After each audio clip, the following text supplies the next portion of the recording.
Ladies and gentlemen, I would like to welcome to the stage the CEO of Mental Health America, Paul Gionfriddo.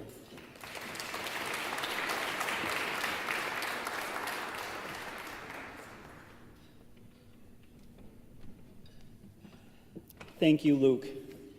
And thank you all for inviting me to spend some time with you this evening in my home county. This is where Pam and I have lived for the last 12 years of our lives, when I'm not going back and forth between Alexandria, Virginia, here. And pretty much all of Palm Beach County looks like this kind of like our living room.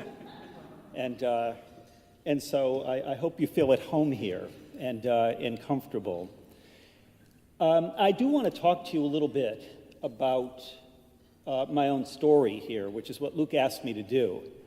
And I want to lay that in the context of Mental Health America and what our vision is. And as nice as my staff is and as gracious to me about saying this organization is so much embodying my vision, in truth, Mental Health America has for the last 109 years embodying the vision of our founder, Clifford Beers, who said famously, "I must fight in the open," but when specifically asked about the kinds of things for which he would fight, as somebody who himself was a young man at that time in his 20s, spoke about kids, spoke about the importance of early identification and early intervention, and spoke about the importance of having what were in those days a brand new vision for child guidance centers, and a belief that services to kids who had serious mental illnesses and other diseases affecting the brain and the nervous system, that those kids could be served best in their home communities and not in poorhouses at that time. In the very first legislative agenda that Mental Health America, then the Committee for Mental Hygiene, had, they spelled out a belief that we should take the services for people with mental illnesses out from under the sheriffs and out from the prisons and the poorhouses and put basically in a healthcare delivery system where they would be supervised and overseen by health professionals. And while it is great that we stay true to our initial vision here at Mental Health America, the fact is that it's also somewhat concerning that over the course of more than a century, we haven't done a better job of addressing any of the kinds of things that they spelled out initially. So we're all here together, really, as a result of the founder of the modern mental health movement. And we're all here together to try to lay out a brighter future for so many people. And as Luke said, and I've written about it in my book, the past has been a little bleak for a lot of people with serious mental illness. Now, in my case, I didn't have any training about this, and I didn't really have any idea what I was getting into when I got into the state legislature and they asked me to serve on the health committee, because I told them at that time I didn't have any interest in health, and they told me neither did anybody else. So at 25 years old, 40 years ago, that was going to be me. I was going to become the new mental health expert in the Connecticut state legislature. And so I had to learn on the job. And I really discovered that a lot of people in the policy environment were learning on the job at the same time. Now, similarly, a few years later, when my son Tim, at the age of 5, began to show signs and symptoms of what we all understood was going to be diagnosed as schizophrenia in a relatively short period of time, when he began to show those signs and symptoms at the age of 5, I had no idea what it would be like parenting somebody who had a serious mental illness. And like a lot of people, it doesn't matter what their background was. I, a policymaker, my ex-wife at that time, who was a developmental psychologist, my doctors that I talked to, teachers that I've talked to subsequently, like anybody, none of us had the slightest clue about what it was we would do and to where we could turn to get information and to get support. So I kind of muddled along during the time Tim was 5 to 10 years old, 10 to 15 years old, 15 to 20, and so forth and so on, and ultimately observed my son not only being neglected by the system, but worse, being turned aside by the system, because every single time Tim had a need, those needs were recognized and identified, And every single time those needs were recognized and identified, we failed to deliver the kinds of services and supports that he needed to transition from the life that he's led to a life of recovery. And the chain of neglect that I describe in my book was one that really led Tim to the new revolving door that exists and persists to this day for so many people with serious mental health concerns. Back when I was in the state legislature, we were trying to empty our large state hospitals and build community-based services. And the problem that we were trying to address at the time was what we called the revolving door then. And that was that as people moved out of those state hospitals, they tended to come right back in again because there wasn't anything in the community for them. And so we described that as a revolving door. Well, we haven't really done much to address that. The new revolving door today is the one that Tim is trapped in as a 32-year-old. And that's a revolving door for so many people like Tim of chronic homelessness, occasional hospitalization, and frequent incarceration. And for most of Tim's adult life, since the time he was 18, he has revolved in that system of chronic homelessness, occasional hospitalization, and frequent incarceration. What we discovered was that when we were trying to close those large state institutions back in the 1980s, we didn't do a very successful job of that because we didn't just deinstitutionalize our population, we reinstitutionalized it. We didn't just say that we're going to close one form of custodial care institution that didn't meet the needs of people, that had people behind locked doors and locked wards. We simply replaced those with a new form of custodial care institution. We closed our state hospitals and we reopened them as county jails and state prisons. And that's the system that persists for so many people like Tim today. And that comes about because we have not valued the lives of people with Tim. We have not treated mental illnesses the same way we treat other chronic diseases in America. As a matter of public policy, by having this non-clinical standard of danger to self or others, define the opportunity that people have to get treatment for serious mental illnesses, we have made mental illnesses the only chronic diseases in America that we wait till stage 4 to treat, and then often inappropriately only through incarceration. And in Mental Health America, we say we've got to act before stage 4. Now, if we did this with cancer, imagine. Kid had leukemia, and we waited till a child was in stage 4 with leukemia to provide services and supports. We would consider that absolutely astonishing. And we would not settle for that. We would not settle that as a matter of practice. We would not settle for that as a matter of public policy. And our advocacy would be so straightforward and so significant that we would change the way we think about those kinds of childhood cancers. Now, as it turns out, I wasn't just thrown into the deep end of the pool with Timothy as he developed a serious mental illness more than 25 years ago and has lived with schizophrenia ever since that time. But as luck would have it, my daughter Larissa, at the age of 31 now, just as she turned 30, just as she started a nonprofit, just as she got engaged, just as she bought a house and was getting ready to get married and start her life and have some kids, was diagnosed a year and a half ago with what turned out to be stage 4 breast cancer.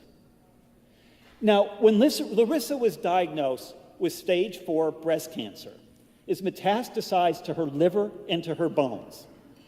People said to Larissa, "What is it that you want to do with your life?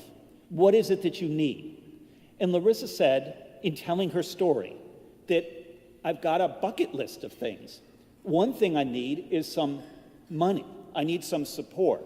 So people started a GoFundMe page for Larissa, and it generated $25,000 of support for Larissa to help pay some of the bills that she was hit with at that time. Larissa said she wanted to meet her idol, Mariah Carey.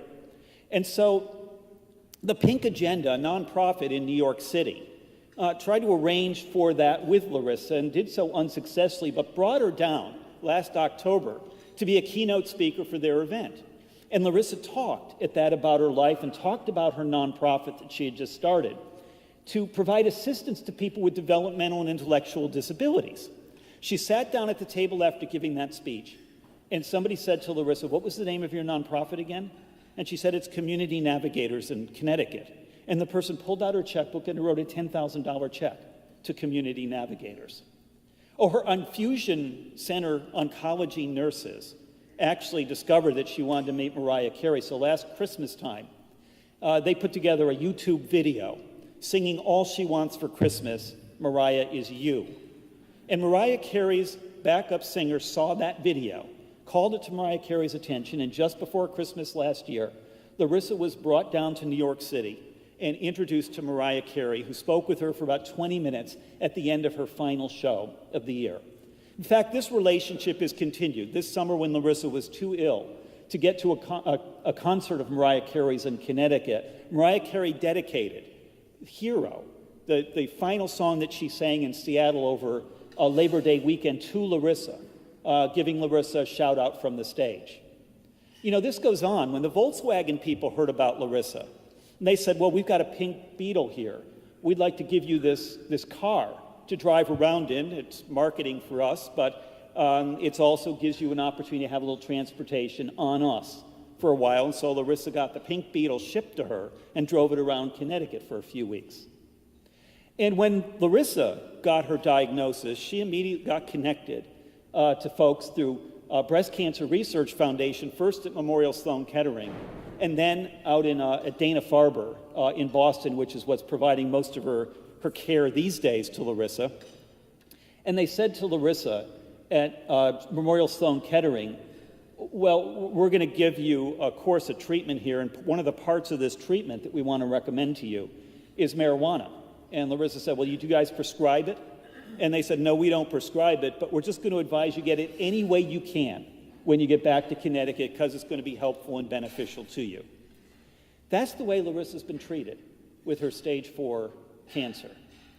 Now, Tim, with his stage 4 schizophrenia, has been treated differently. You know, there's not a single person who's ever put together a GoFundMe page for Tim. There's not a single person who said to Tim, what's your favorite nonprofit? I'm sure he would say Mental Health America, and pulled out a checkbook to write a $10,000 check to Tim's favorite nonprofit. Nobody, thank goodness, has ever offered Tim a car to drive around in for a period of weeks to highlight the condition that he's got.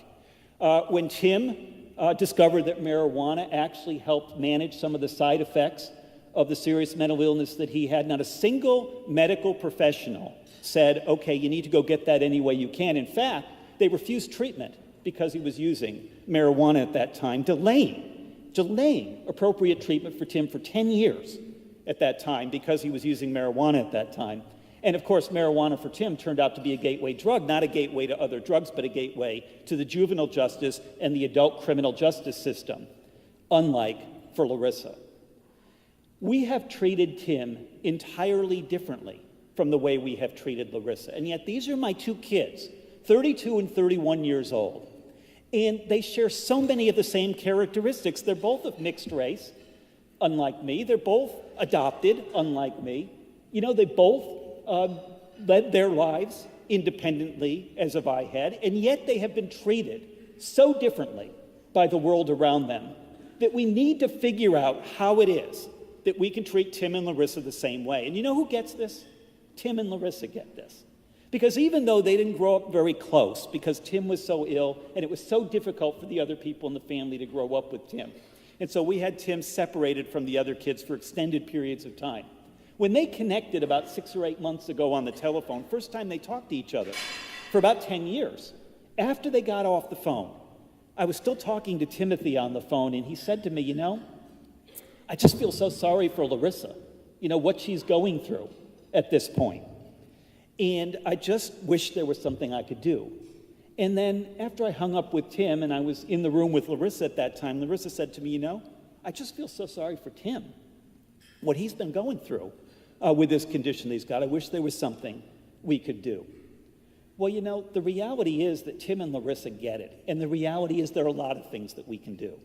You know, a couple of weeks ago, Larissa, not Tim, got invited to go on the Megyn Kelly Today Show.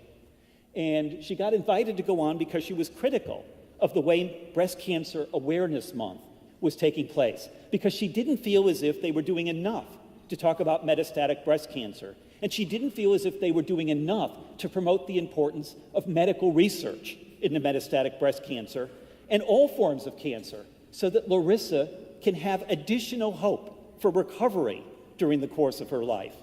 Larissa gave a very powerful and compelling 10-minute interview there. She talked about living with a terminal illness. She talked about living with a condition that she knows will kill her someday, and yet she talked hopefully, she talked happily, and she talked graciously about the importance of turning our attention to doing more in the area of research for her condition.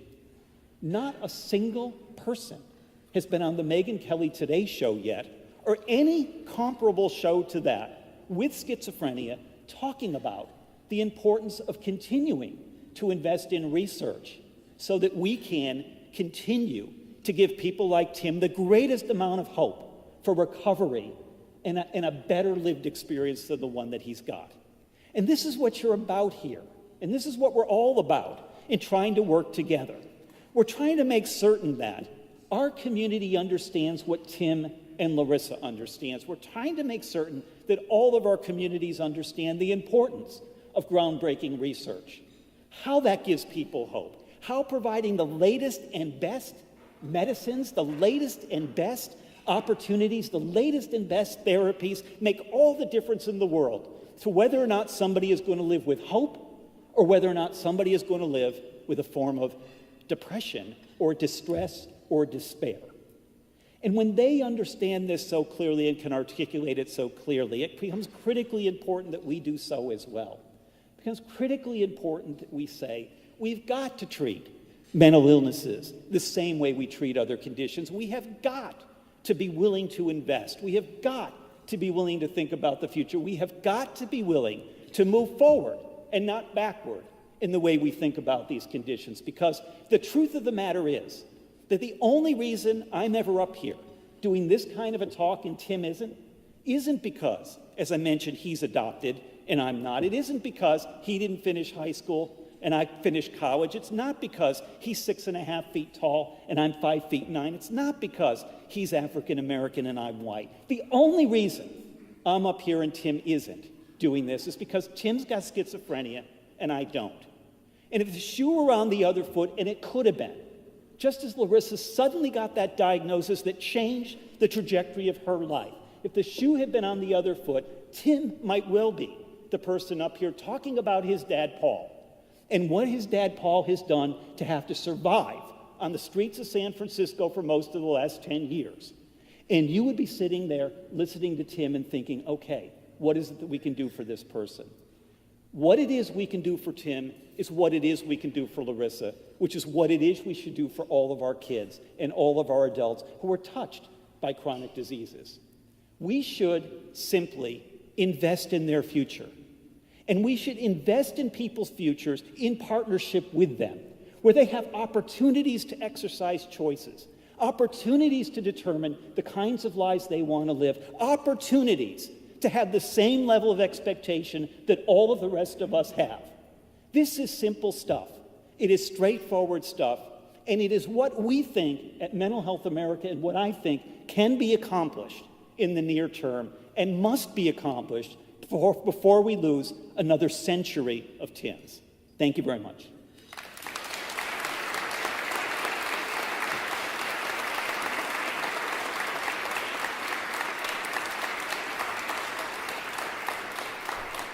Thank you. Thank you so much, Paul. Thank you. Your message is so important, mostly to everyone here. And on behalf of the coalition members, we'd like to present a donation to Larissa for her fight, and also in honor of your son as well. So thank you so much.